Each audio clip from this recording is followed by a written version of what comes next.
Hello students, ये question आया था नीट 2026 वाले पेपर के अंदर। इसके अंदर हम लोग को एक मिक्सचर दे रखा है क्लोरोफॉर्म और एसीटोन का, और हमें बताना है कि ये नेगेटिव डेविएशन दिखाएगा राउल्ट्स लॉ से कि नहीं। तो सबसे पहले इन दोनों की बात करते हैं। क्लोरोफॉर्म अपने पास होता है कंपाउंड CHCl3 और एसीटोन होता है CH3CO CH3। इन दोनों के बीच में इंटरेक्शन देखना है, तो पहले दोनों की स्ट्रक्चर बना लेते हैं। तो अपने पास एसीटोन का स्ट्रक्चर होता है कुछ इस तरीके से, और जो क्लोरोफॉर्म है अपने पास उसका स्ट्रक्चर कुछ ऐसा होता है।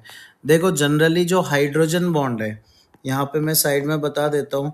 हाइड्रोजन बॉन्ड कौन सा एटम बनाता है? जिसमें H atom more electronegative atom से जुड़ा हो। जो ज़्यादा इलेक्ट्रोनेगेटिव एटम से H जुड़ा है वो H बॉन्ड बनाता है। तो यहाँ पे जो कार्बन से जुड़ा हुआ H है, ये नॉर्मली H बॉन्ड वैसे नहीं बनाता है, पर यहाँ पे ये वाला जो हाइड्रोजन है वो H बॉन्ड बना लेगा। क्यों? तो इसका एक रीज़न है अपने पास। तो यहाँ पे क्लोरोफॉर्म में जो कार्बन है वो क्लोरीन से जुड़ा है, और क्लोरीन की EN होती है अच्छी खासी। तो क्लोरीन की क्योंकि EN ज़्यादा है, इस वजह से अपने पास क्लोरीन अपने पास जो कार्बन के साथ जो बॉन्ड है उससे इलेक्ट्रॉन अपनी तरफ अट्रैक्ट करेगा।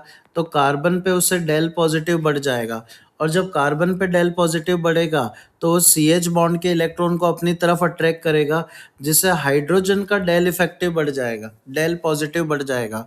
तो क्योंकि यहाँ हाइड्रोजन पे डेल पॉजिटिव बढ़ गया है, तो अब ये वाला हाइड्रोजन H बॉन्ड बना सकता है। नॉर्मली कार्बन से जुड़ा H बॉन्ड नहीं बनाता है, पर क्योंकि ये जो कार्बन है वो खुद नॉर्मल नहीं है, कार्बन के ऊपर डेल पॉजिटिव बढ़ गया है, मतलब कार्बन की इलेक्ट्रोनेगेटिविटी यहाँ पे बढ़ चुकी है, तो कार्बन से जुड़ा H भी H बॉन्ड यहाँ पे बना सकता है।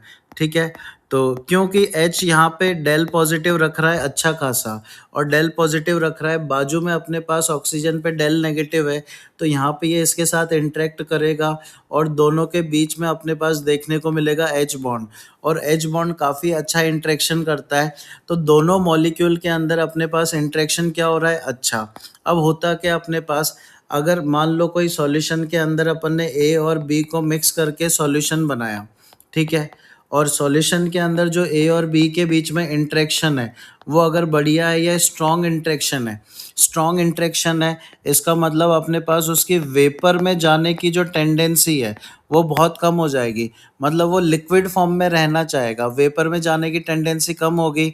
तो क्योंकि वेपर्स कम बनेगी, तो वेपर्स की वजह से जो प्रेशर जनरेट होता है वो भी कम होगा, तो जितनी वेपर्स जनरेट होनी चाहिए थी उससे कम वेपर्स बनेगी।